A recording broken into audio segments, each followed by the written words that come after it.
Oshita News and Talk.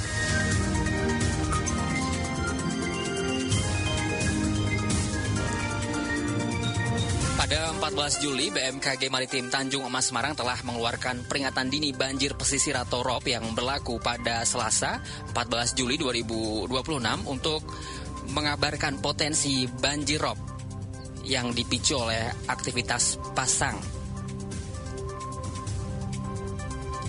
Lantas bagaimana prediksi muka air laut di Jawa Tengah untuk 7 hari ke depan? Apa yang perlu dipersiapkan? Kita akan berbincang selengkapnya bersama Koordinator Observasi dan Informasi BMKG Maritim Tanjung Emas Semarang, Ganis Eru Cahyo.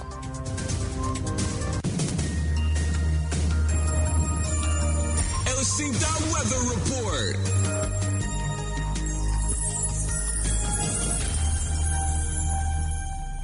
Selamat siang Pak Ganis. Selamat siang Mas. Pak Ganis, ini kan BMKG memprediksi potensi gelombang laut ini setinggi 1,25 hingga 2,5 meter gitu, baik di perairan utara Jawa, Jawa Tengah sendiri seperti Karimun Jawa, Jepara, hingga Pati Rembang maupun di perairan selatan seperti Cilacap, kemudian Kebumen dan Purworejo. Ini mungkin bisa dijelaskan dulu ya bagaimana gambaran kondisi cuaca maritim Jawa Tengah ini dan apa yang menjadi penyebab gitu ya meningkatnya gelombang di kedua wilayah tersebut, Pak Ganis.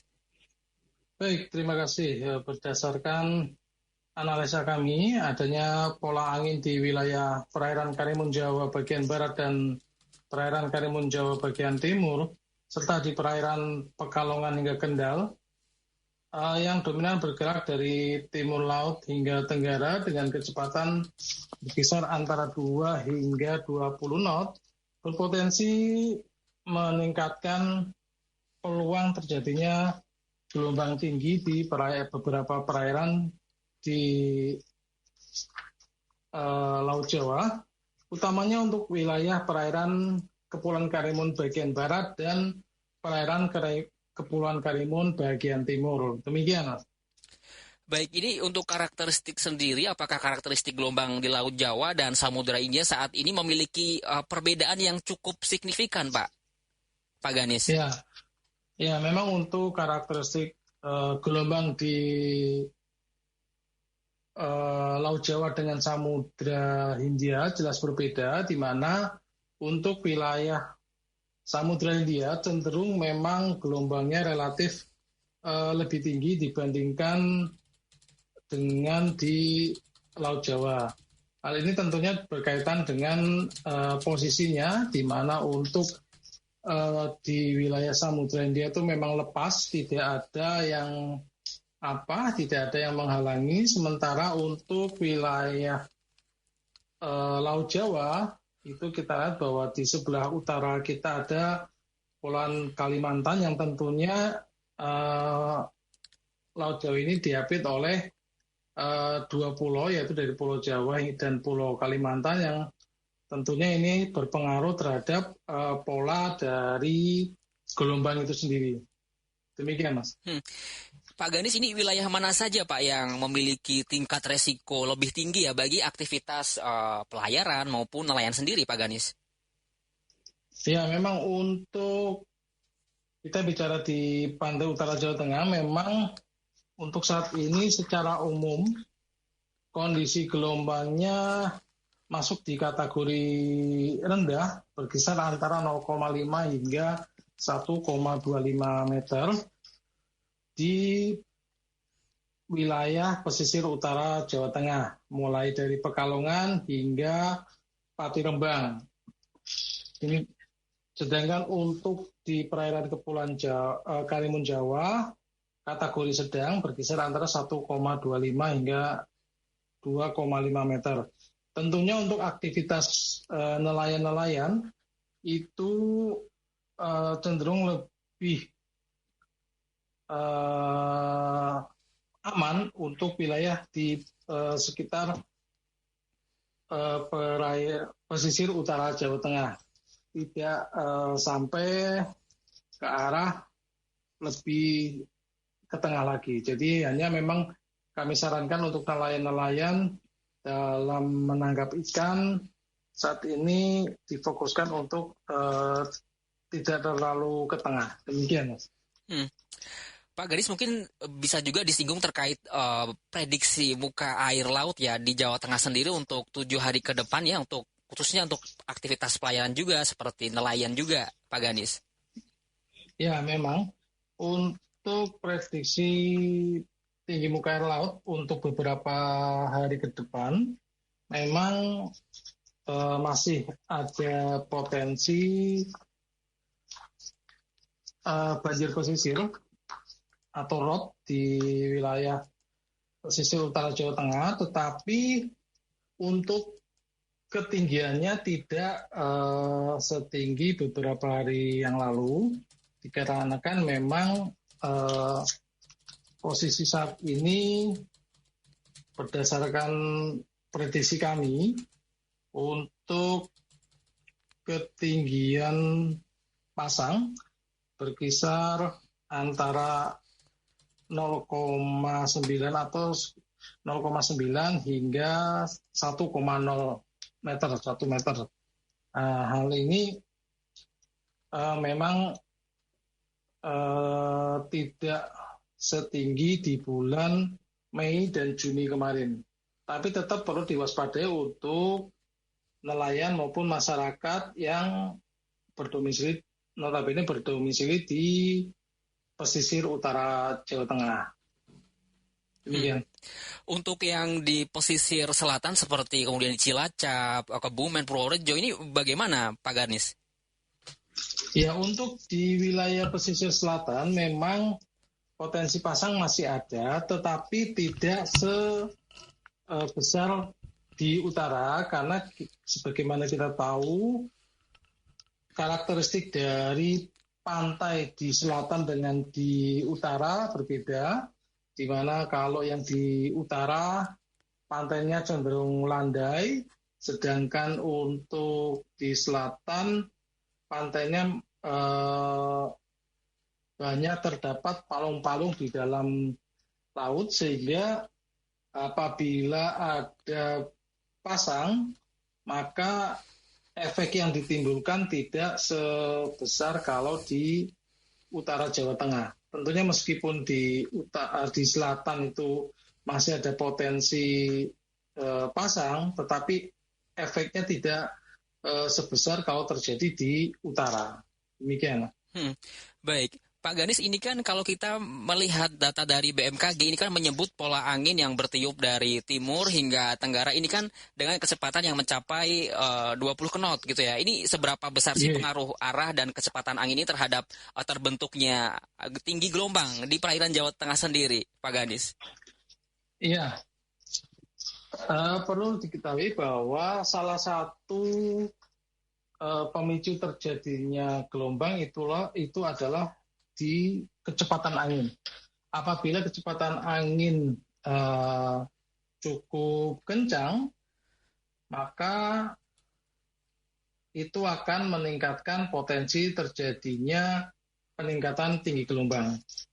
Dengan berdasarkan data yang kami punya dan juga laporan dari teman-teman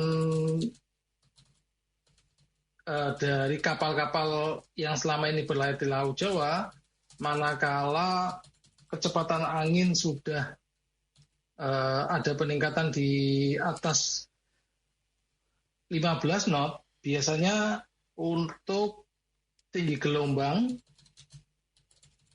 akan mengalami peningkatan juga. Nah, di sini berdasarkan analisa kami, potensi kecepatan angin berkisar antara 4 hingga 20 knot, sehingga dengan kondisi seperti itu, kami dan juga berdasarkan data-data yang ada, kami berkesimpulan memang adanya potensi tinggi gelombang antara 1,25 hingga 2,5 meter yang berpeluang terjadi di perairan Kepulauan Karimun Jawa bagian barat dan perairan Kepulauan Karimun Jawa bagian timur. Demikian. Baik, Pak Ganis, ini kan kalau kita melihat sekilas kondisi cuaca kan terlihat cukup bersahabat ya. Namun BMKG juga tetap mengeluarkan peringatan gelombang sedang gitu ya. Tapi menariknya cuaca secara umum kan diperkirakan juga cerah, berawan hingga berawan gitu. Mengapa dalam kondisi seperti ini gelombang laut tetap bisa mencapai kategori sedang bahkan beresiko juga bagi pelayaran gitu, Pak Garnis? Ya, memang betul, kalau secara kita hanya mengacu pada satu fenomen saja, yaitu cuaca, memang kondisinya saat ini dominan cerah hingga berawan, tetapi tadi saya sampaikan bahwa kita juga perlu memperhatikan kecepatan anginnya. Manakala adanya peningkatan kecepatan angin, biasanya akan berimbas pada peningkatan tinggi gelombang. Jadi makanya kami sampaikan tidak hanya di cuaca saja yang perlu diperhatikan, tetapi untuk kecepatan angin juga kita perhitungkan, salah satunya dalam pembuatan peringatan dini gelombang tinggi. Demikian. Untuk masyarakat pesisir utara Jawa khususnya yang di kawasan Semarang, kemudian Demak, Jepara, dan Karimun Jawa, ini bagaimana Pak kondisi perairan beberapa hari ke depan? Tadi sempat disinggung juga ya, mungkin bisa ditegaskan kembali apakah masih aman gitu ya untuk beraktivitas dalam penyeberangan atau mungkin wisata bahari juga Pak Ganis? Iya, memang untuk pesisir utara Jawa Tengah memang kondisi cuacanya secara umum cerah berawan dengan kecepatan angin berkisar antara 2 hingga 15 knot.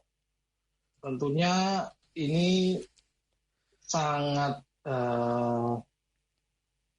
nyaman untuk nelayan-nelayan pesisir utara di Pulau Jawa, tetapi untuk kondisi di Kepulauan Karimun Jawa kaitannya dengan wisata bahari yang ada di sana memang perlu diwaspadai pada saat gelombang sudah masuk kategori sedang, karena tentunya ini beresiko bagi kegiatan di Karimun Jawa yang secara umum saat ini kaitannya dengan wisata bahari, baik itu di pesisir pantainya maupun di lokasi-lokasi yang selama ini menjadi area penyelaman untuk menikmati terumbu karang. Dan ini perlu diwaspadai oleh teman-teman pengelola wisata bahari di Kepulauan Karimun Jawa. Demikian, Mas. Baik, ini kalau kita melihat tadi kan di utara kan itu ya Pak lebih parah daripada di selatan ya Pak. Selatan sendiri kan cukup tidak terlalu parah dibandingkan yang utara ya Pak Ganis ya. Ini bagaimana dengan wilayah pesisir selatan Jawa Tengah yang langsung gitu ya berhadapan dengan Samudra Hindia? Apakah nelayan tradisional perlu itu Pak untuk menunda dulu deh untuk melaut hingga kondisi kembali normal tuh bagaimana Pak Ganis? Ya, memang untuk nelayan yang berada di selatan Jawa Tengah yang selama ini memang gelombangnya kalau kita perhatikan itu cenderung lebih tinggi dibanding di pantai utara Jawa Tengah. Tentunya mereka sudah melakukan persiapan-persiapan atau penyesuaian dengan kondisi apabila gelombang dalam kategori sedang, biasanya teman-teman nelayan di sana dia akan mencoba menangkap ikannya di area-area yang memang tidak terlalu ke tengah. Selama ini yang informasi yang kami terima seperti itu, jadi nelayan-nelayan hanya mencari ikan itu di daerah-daerah yang memang tidak terlalu jauh, sehingga apabila terjadi peningkatan gelombang, mereka bisa secepatnya menepi ke pantai. Selain itu juga umumnya perahu yang dipakai oleh teman-teman nelayan di selatan itu sudah menyesuaikan dengan kondisi gelombang di sana, yaitu biasanya dalam perahu itu dipasang semacam bambu di samping kanan kirinya, tujuannya sebagai penyeimbang perahu manakala terjadi gelombang yang masuk kategori sedang untuk wilayah di sana, sedangkan nanti apabila masuk gelombang pada kategori tinggi, biasanya teman-teman nelayan di sana tidak turun ke laut. Demikian. Baik, Pak Gani, sebagai penutup mungkin ada pesan BMKG kepada nelayan ataupun operator kapal, kemudian wisatawan dan masyarakat di pesisir Jawa Tengah yang berhubungan langsung ya terkait dengan rob di utara sendiri, di Jawa Tengah bagian utara ya, agar tetap aman selama periode potensi gelombang tinggi ini, Pak Ganis. Baik, kami menghimbau kepada masyarakat untuk selalu waspada dan siaga guna mengantisipasi dampak dari banjir pesisir maupun gelombang tinggi, serta selalu memperhatikan update informasi cuaca maritim yang disampaikan oleh BMKG, dalam hal ini Stasiun Meteorologi Maritim Tanjung Mas Semarang untuk wilayah Jawa Tengah. Demikian Mas yang bisa kami sampaikan. Baik, Pak Ganis, terima kasih Pak Ganis sudah menyempatkan waktunya untuk berbincang bersama Radio Al Sinta Semarang. Selamat siang Pak Ganis, sehat selalu. Selamat siang, sehat selalu. Koordinator Observasi dan Informasi BMKG Maritim Tanjung Mas Semarang, Ganis Eru Cahyo.